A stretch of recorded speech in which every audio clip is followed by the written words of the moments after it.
Greetings all and welcome back to Vulpecular Media. I've made some changes to my playthrough build for Geralt of Rivia.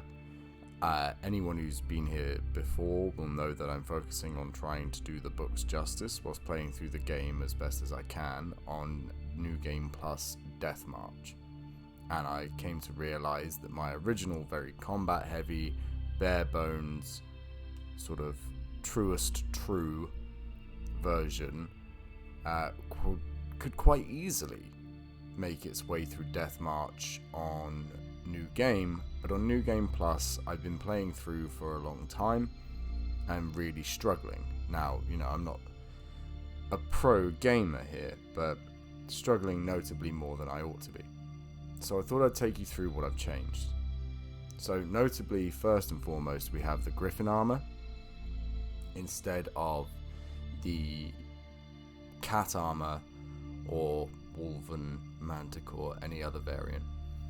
I've chosen this because the School of the Griffin is implied to be fairly similar to the School of the Wolf. For instance, neither of them use ranged weapons.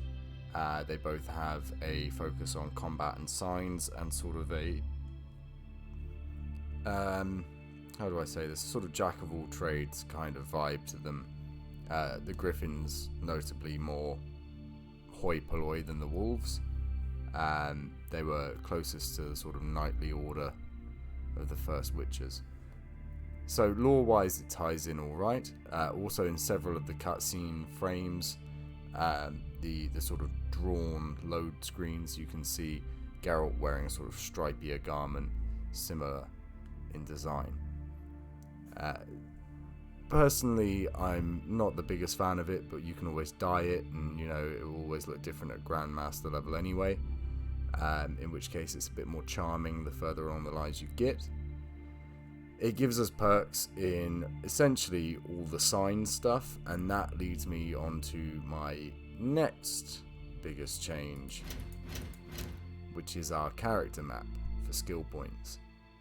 So we've kept the increased damage and increased crits for both strong and fast, because Geralt is both strong and fast, and then focus the rest in on the defensive tree and filled out as such. We've still got Deadly Counter as our mutation because I feel it's the least overblown and surprisingly useful.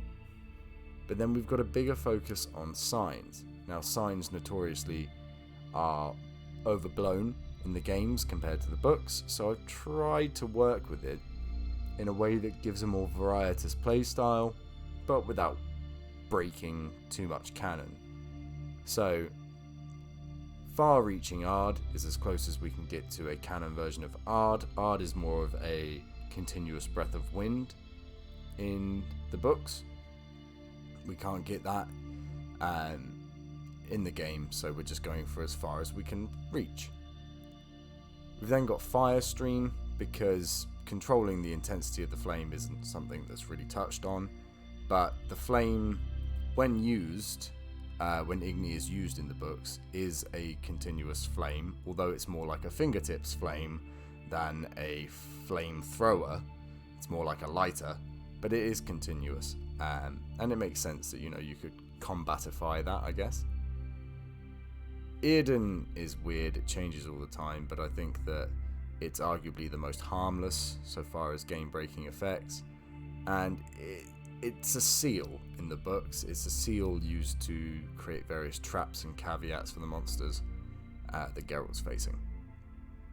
So I figured it works. Active Shield is essentially the closest you can get to Quen in the books, and then Axii, while he never really mind puppets anyone, Axie's probably the only one that doesn't really need nerfing, but then again, we don't want to focus on it too hard, so we've just got that quality of life delusion, and we've got our matching mutagens.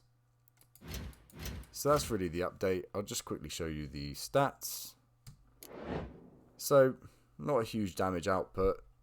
We aren't looking for that. We're looking for more survivability than my glass cannon build, with a little bit more variety, and that 182% sign intensity gives you the option to take a step back, whereas in the glass cannon build, you can't really take a step back.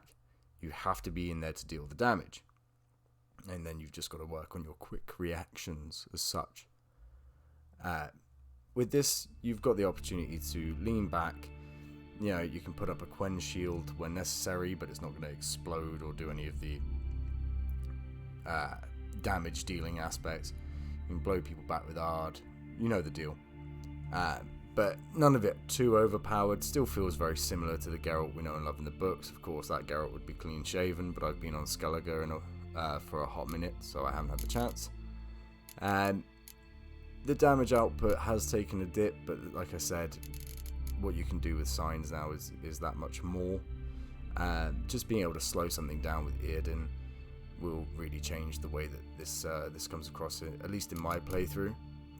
And just going back to these skills, I feel like by dropping Whirl and Rend, we've actually freed up more time for playing into the defensive element, which is something that's a big stressor in the book. Whilst Whirl does look, as I've said before, like the dancing elven style that Geralt's supposed to be so fond of, its big flaw is that animation will carry on going for a couple of seconds after you've finished, and during that time you're completely open to attacks, which is not very Geralt at all. Of course, people do bleed when you cut them, or I should hope they do, but crippling strikes was unnecessary in this build. It really should be part of the game anyway, bleeding damage. And as you'll notice, no alchemy, because alchemy breaks the game. All of the alchemical abilities of Geralt should be as he was programmed to be. So there we go. Oh, sorry. You're forgiven, don't worry about it. So yeah, here's the new Geralt from my playthrough with that little build update, just to let you guys know where I'm at. And also, if you want to try out a similar build, I think it's quite a fun but not overpowered build for the sort of late game, new game plus era, obviously with appropriately leveled attire. You might also have noticed that I'm not rocking Erendite at the moment, but I do have it on me. Erendite is always going to be the best sword. I just wanted to do something a bit different and carry a matching set for style reasons. Cool, that's that. Thank you for joining me here, and hopefully I'll see you next time. Bye bye.